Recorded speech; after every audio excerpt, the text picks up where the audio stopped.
নিচে নামাও না স্যার। 2025-এর লাস্ট দিন, অর্থাৎ আমাদের পুরনো যে বছর তার বিদায়ের পালা। আর আগামীকাল থেকে আমাদের 2026 1 জানুয়ারি নতুন বছরকে আমরা স্বাগত জানাচ্ছি। তো এটা আমাদের জন্য কি, আমরা 2025-এ আমরা কী করলাম তার হিসাব, এবং আগামী দিন আমরা 2026-এ কী করতে যাব এগুলোর উপর ভিত্তি করে কিন্তু আমরা প্ল্যান করি।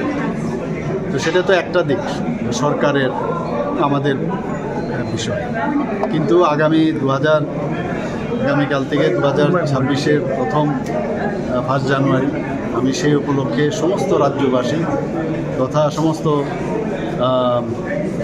দেশবাসীকে আমি হার্দিক অভিনন্দন শুভেচ্ছা জানাচ্ছি। আর বিশেষ করে ত্রিপুরাবাসীকে আমি একটাই অনুরোধ করব, আমরা যে নতুন ত্রিপুরার কথা আমরা যেটা বলছি, যে নতুনভাবে আমরা ত্রিপুরাকে প্রতিষ্ঠিত করব। যেসব বিষয় নিয়ে আমরা যেভাবে চিন্তা ভাবনা করছি, এটা কিন্তু সরকার একা করলে হবে না, সবাই মিলে যদি আমরা করি তবেই আমরা নতুন ত্রিপুরা আমরা গঠন করতে পারব।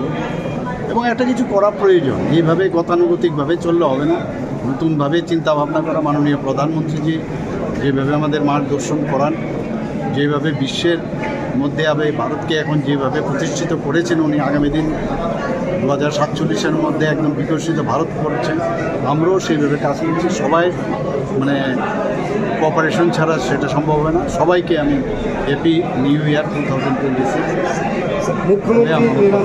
मुख्यमंत्री निरामय इसका जो लॉन्च किया इसके पीछे